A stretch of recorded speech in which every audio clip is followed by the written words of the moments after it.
이것은 아버지 친구분에게 있었던 일에 대한 이야기다. 아버지와 같은 중학교에 다니셨던 아저씨는 졸업과 동시에 고향을 떠났고 낮에는 일을, 밤에는 야학을 하셨다고 한다. 중마고우였던 아버지와 아저씨는 나이를 먹어가며 각자 결혼을 해서 가정을 꾸렸지만 아저씨의 첫 아이였던 딸은 태어난 지 며칠이 되지 않아 원인 모를 병으로 죽고 말았다. 몇 년 뒤에 겨우 태어난 아들은 관절에 선천적인 문제가 있어서 큰 수술을 여러 번 받아야 했다. 곧이어 둘째 딸도 태어났지만 검사 결과 아이의 심장 쪽에 구멍이 뚫려 있다는 진단을 받았다. 다행히 격한 운동만 하지 않으면 일상생활을 하는데 문제는 없었지만 첫 딸을 잃고 아들마저 다리에 문제가 있으니 아저씨는 몹시 불안해했다고 한다. 그러던 어느 날 아저씨가 자면서 꿈을 하나 꿨는데 해이한 시대에나 입었을 법한 하얀 옷차림의 할아버지가 나타났다. 할아버지는 상냥한 미소로 아저씨에게 다가갔고 두 사람은 신사와 비슷하게 생긴 건물 안에서 많은 이야기를 나누었다. 그 이후로도 할아버지는 종종 아저씨의 꿈에 나타났고 그때마다 아저씨는 할아버지에게 자식 걱정과 함께 자신이 처한 상황에 대한 푸념을 늘어놨다. 그러자 할아버지가 이렇게 말씀하셨다. 그건 자네가 전생에 지은 죄를 아이들이 대신 받아서 그런 거라네.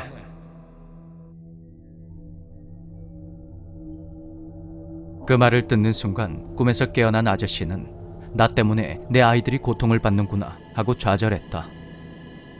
며칠 후 아저씨는 우연히 어떤 종교단체의 건물을 발견하게 된다.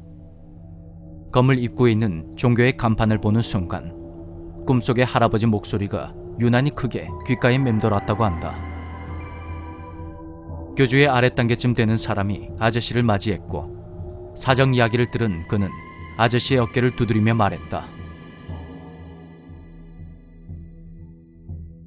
우리 종교의 신께서 당신을 인도하신 겁니다. 우리 교주님은 멋진 분이시니 꼭 한번 만나보십시오. 그 말에 아저씨는 마음의 안정을 찾았고 그 후로 그 종교에 많은 시주를 하게 되었다. 그것 때문에 아저씨의 아내분은 그 종교를 불신했다. 시간이 흐르고 흐른 어느 날 불미스러운 일이 터지고 말았다. 아저씨가 평소 불륜 사이였던 직장 동료와 도망을 쳤던 것이다. 그런데 어째서인지 아저씨의 아내분은 그 길로 아저씨가 다니던 종교의 신도가 돼버렸다. 그 후 상대 여성에게 버림을 받은 아저씨는 집으로 다시 돌아왔고 같은 종교를 믿게 된 아내분과 더욱 굳건한 관계를 유지하게 되었다. 불륜 사이가 알려지며 직장에서 해고된 아저씨는 그 종교단체의 사무직으로 일했지만 월급은 고스란히 시주로 받쳐졌고 정작 생활비는 사채빚을 끌어다 쓰는 이상한 행동을 했다고 한다. 어릴 때부터 종교에 대한 감정이 좋지 않았던 아버지는 어느 순간 아저씨와 거리를 두셨다. 그로부터 몇 년 후 우리 형이 사고로 죽고 말았다. 그 소식을 들은 아저씨는 집으로 찾아와서 아버지의 손을 붙잡으며 말했다. 우리 교주님은 힘이 있어. 네가 교단에서 수행만 잘한다면 반드시 아들을 다시 만날 수 있어. 그 말에 아버지는 한 번만 더 그딴 소리를 하면 인연을 끊어버리겠다며 화를 내셨다. 아저씨와 그 가족들의 상황이 알려진 것은 그 뒤로 한참이 지난 후였다. 아저씨의 아들은 관절이 심하게 악화되어 아예 걸을 수 없게 되었고 뇌에 종양까지 생기고 말았다. 두 번의 큰 수술을 받았지만 또다시 종양이 생기자 의사는 아들의 치료를 포기하고 말았다.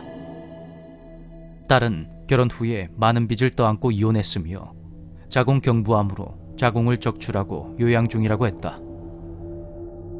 정신을 완전히 놔버린 아저씨의 아내분은 매일 그 종교의 경을 읊는 CD만 듣고 있을 뿐 아무것도 하지 않는다고 했다. 아저씨 본인도 얼마 전에 위암으로 위의 절반 이상을 잘라냈고 현재는 항암 치료를 받고 계신다.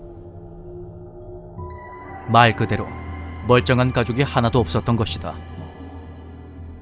그런 아저씨를 걱정한 아버지는 병문안을 가셔서 그 종교에서 완전히 손을 떼는 게 어떻겠냐 그렇게 권유하셨다.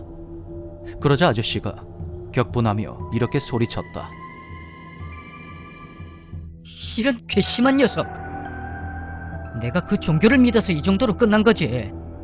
그렇지 않았으면 진작에 모조리 죽었다고.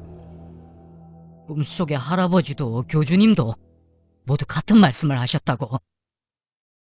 이놈이야말로 우리 종교를 믿지 않아서 아들이 죽은 거야. 네 때문에 네 아들이 죽은 거라고. 그 말에 아버지는 그 자리에서 친구의 연을 끊어버리셨다고 한다. 아저씨의 꿈에 나왔던 하얀 옷차림의 할아버지는 누구였을까? 짐작컨대 그건 확실히 좋은 씨는 아니었을 것이다.